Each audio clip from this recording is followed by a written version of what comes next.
welcome to this special Christmas episode of Anime Audio Commentary. Today I'll be commenting on episode 3 of Toradora. If you'd like to watch along, then start watching now.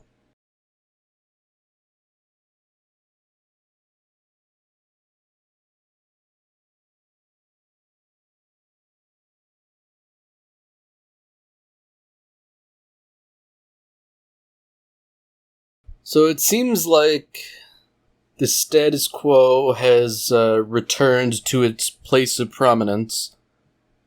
Ryuji is sort of taking care of all kinds of chores for Taiga, and she's basically just taking him for granted. You know, one would think she would have been a little bit more appreciative of the lengths he's going to for her.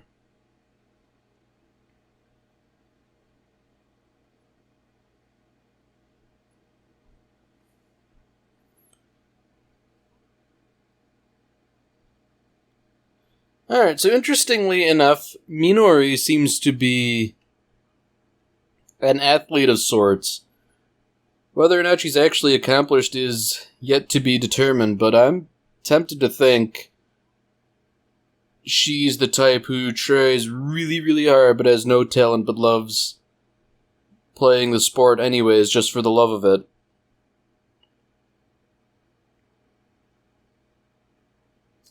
You know what? I take that back.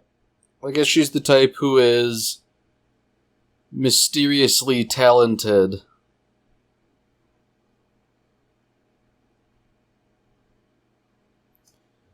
I mean, seemingly she hit a home run, and she doesn't even look like she's running that hard. Like, she's really confident she knocked the ball straight out of the park. So naturally, Ryuji's taking the time to admire her, seemingly to Taiga's chagrin.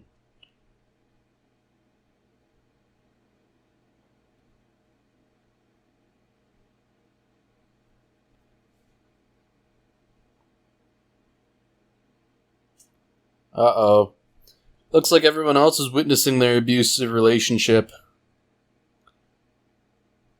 Oh dear.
You know, I find it interesting how everyone just sort of conflated that small bit of Taiga beating on Ryuji as just healthy exercise.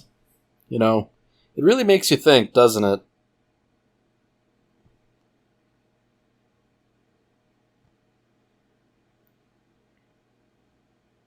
So it seems like Minori is a person of many talents.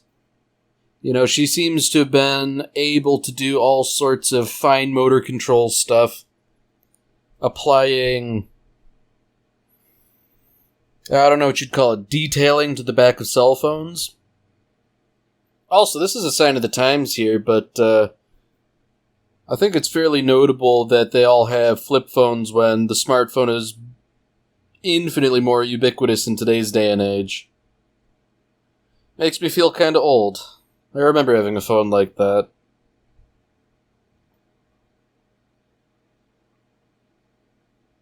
So it seems like Minori has basically like a small business of her own here. You know, she's got a fair bit of clientele, like, asking for her work specifically. So it seems like, you know, she really wasn't making that up. She is, in fact, highly skilled in all sorts of unusual ways.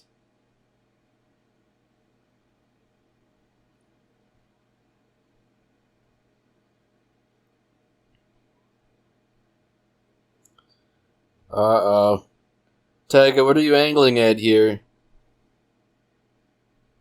You know, I think she's just angling for free food, unless...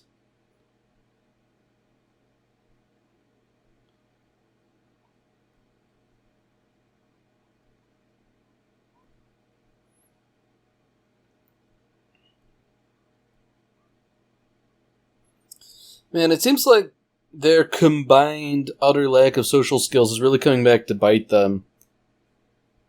You know, they can almost hardly interact with each other.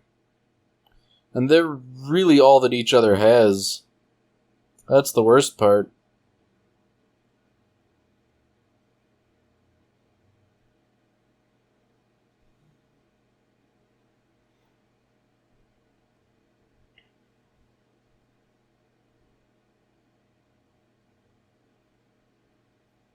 So I'm wondering what precisely Taiga's modus operandi is here. Oh, well, there we have it, I guess. Minori works here as a waitress. So it seems like Taiga's doing Ryuji a bit of a solid.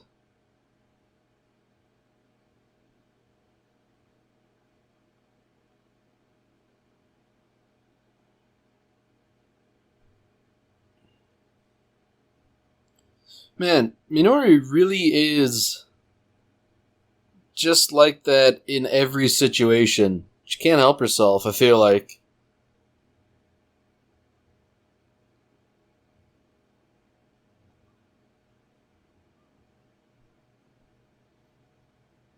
Man, it really seems like she leads a full life. Captain of the softball team, she has, I guess, a fledgling little business. She works as a waitress. She's presumably a full-time student in high school.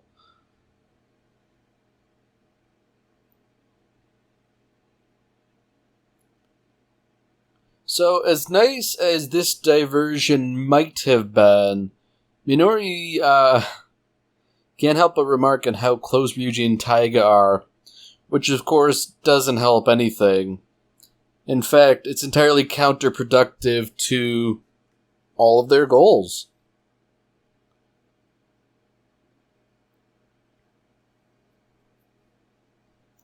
Man, I feel bad for Ryuji constantly taking fingers to the eye. That's not good, man. Your eyes are oddly resilient and oddly sensitive in a weird sort of combination. You know, it's not good to poke them. It's like how you scratch your retina or whatever. And then, I think that's your retina, yeah? Like the lens sort of bit on the front of the eye. I have been told that is a really unpleasant feeling, because, like, there's fluid inside your eyeball, too. And the whole idea is that it's supposed to stay there. You don't want it to leak out, because, I believe it messes up the refraction index of your eye, and it makes seeing much more difficult.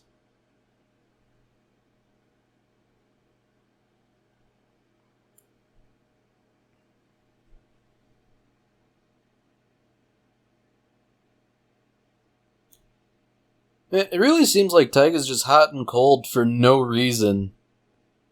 And for right now, she is particularly cold.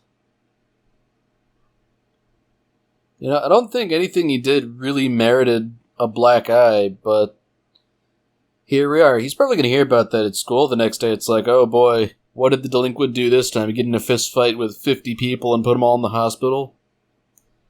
wouldn't put it past the rumor mill in the high school.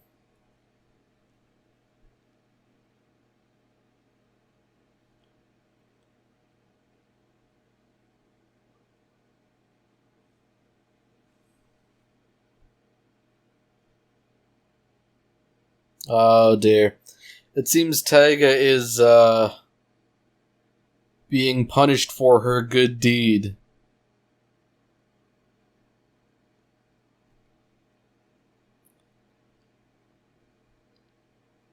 Man, I like how Ryuji is couching this in making it seem like he's doing Taiga a favor. You know, we could have had another form of starch with our meal since the rice cooker is broken, but you don't like bread, so I guess we have to go out to the restaurant where Minori works. You know, what a shame, huh?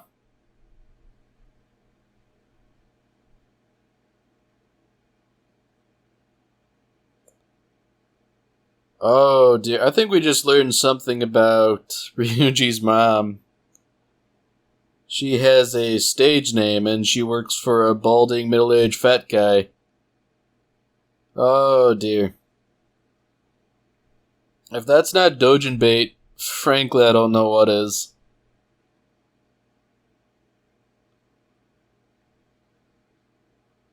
Wow.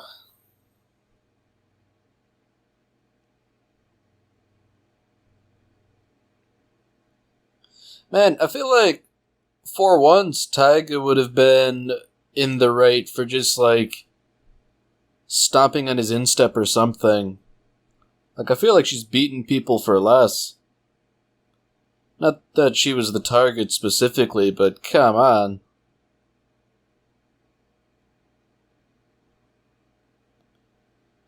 Oh dear.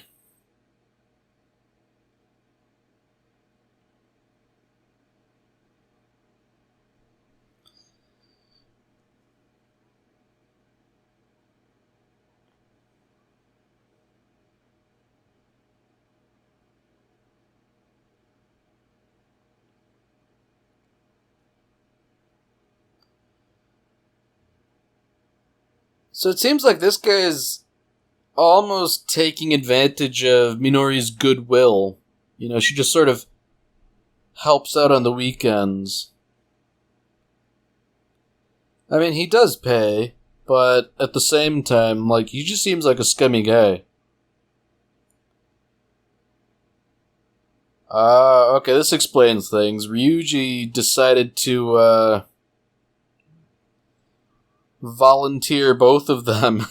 It's not volunteer work specifically, but man.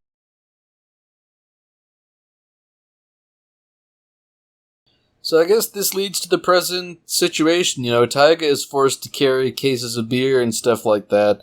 Stuff that's, pretty darn heavy and pretty large relative to her small stature, while at the same time, Ryuji doesn't have to do anything because the boss likes his mom. Oh boy, I feel like Taiga's gonna drop the bombshell that she never learned how to ride a bike. Yep. Oh boy.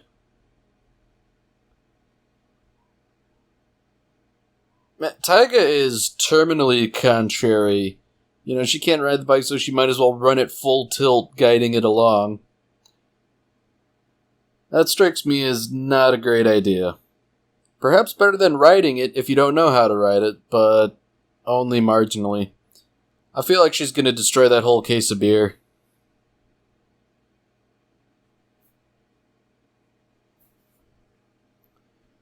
So I guess on the brighter side, Ryuji's got an opportunity here to get in good with Minori.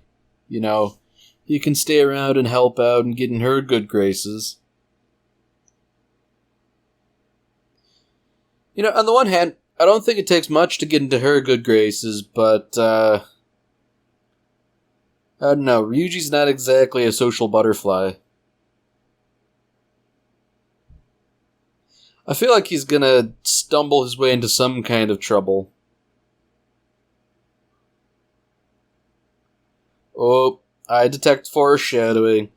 Wouldn't it be bad if we got locked in here? Ha ha ha. Oh darn. Whoops, we just got locked in. Ha ha ha. Find it funny that the boss blames it on Taiga rather than looking to see if anybody might be in the shed.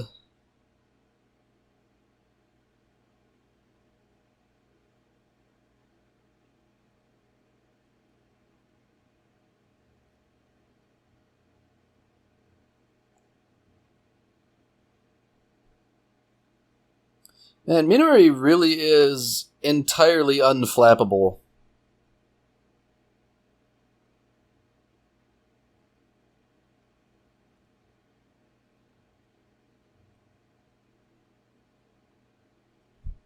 So it seems like Taiga made the delivery, but whether or not she's actually going to keep working is kind of up in the air.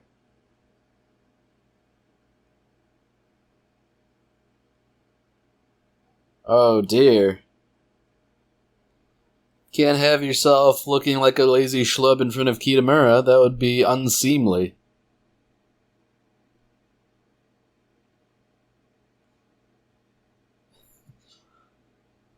Oh boy.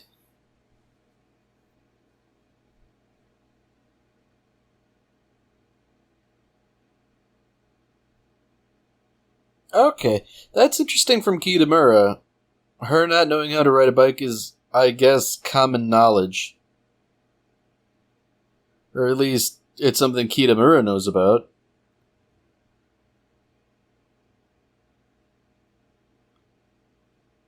Ooh. The plot is starting to thicken here. I guess Kitamura's been watching her. I'm wondering if that is the surreptitious hint that perhaps he is interested after all, even though he sort of cryptically told her to just hang out with Ryuji.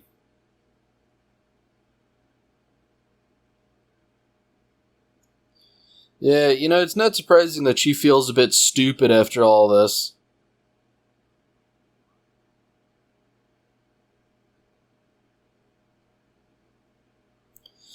I remember learning how to ride a bike back in the day, and considering how long she went on before falling off, that's not bad if you do, in fact, not know how to ride a bike.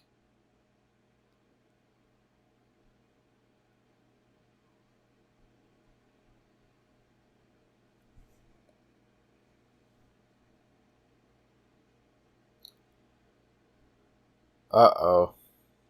I feel like Taiga's gonna snap.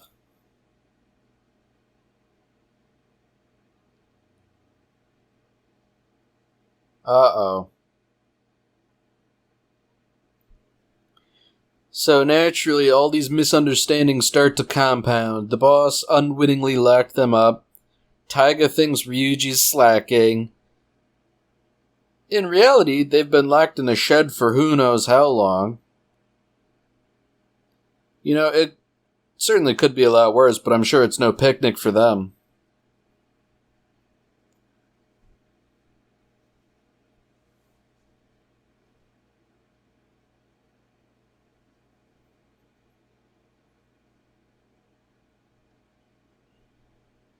Oh, dear. Man, I thought they were going to play a little bit of the classic trope. Hey, I'm getting a little cold in here. You want to give me your jacket? But, no, Midori just wants to play baseball, I guess. That seems like a markedly bad idea in an enclosed space if you're messing around with glass bottles and stuff.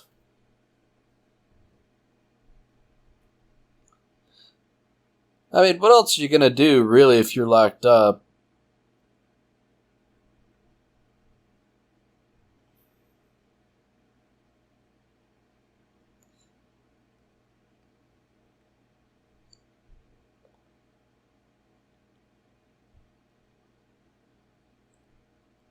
Alright, I'm wondering if this whole eccentric optimism is a facade.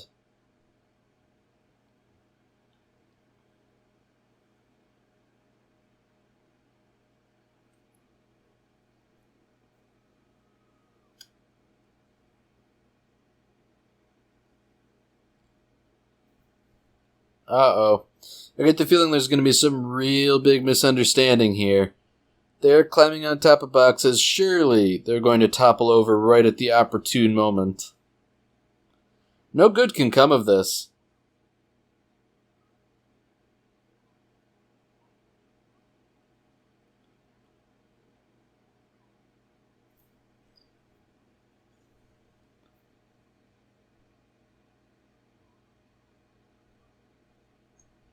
Alright, so it seems to me that Midori should be the one climbing, given that she presumably weighs less. Cardboard boxes not being known for their structural integrity.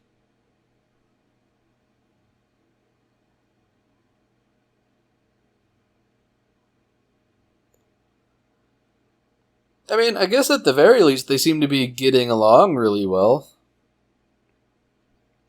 Awkward though he is, Ryuji is at least making decent conversation.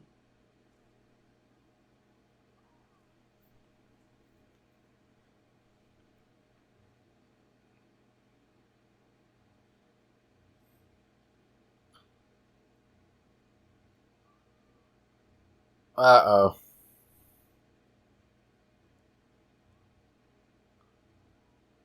Oh, classic.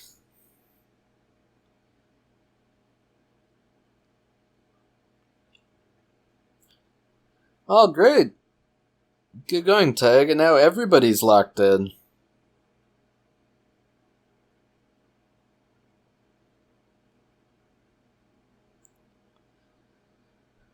Oh, dear.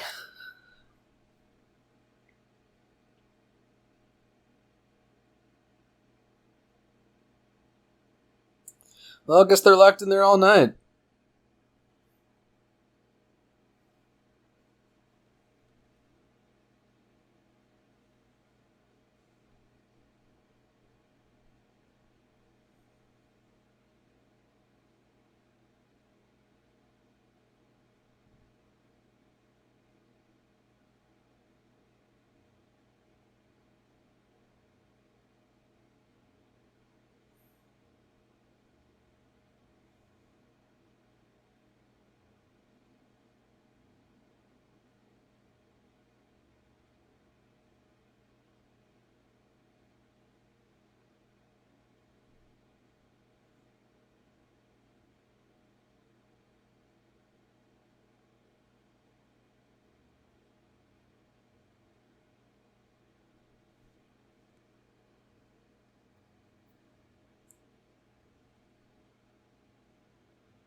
Alright, well that's it for this episode. If you've enjoyed it, then by all means, tune in for the next one. Merry Christmas, Space Cowboy.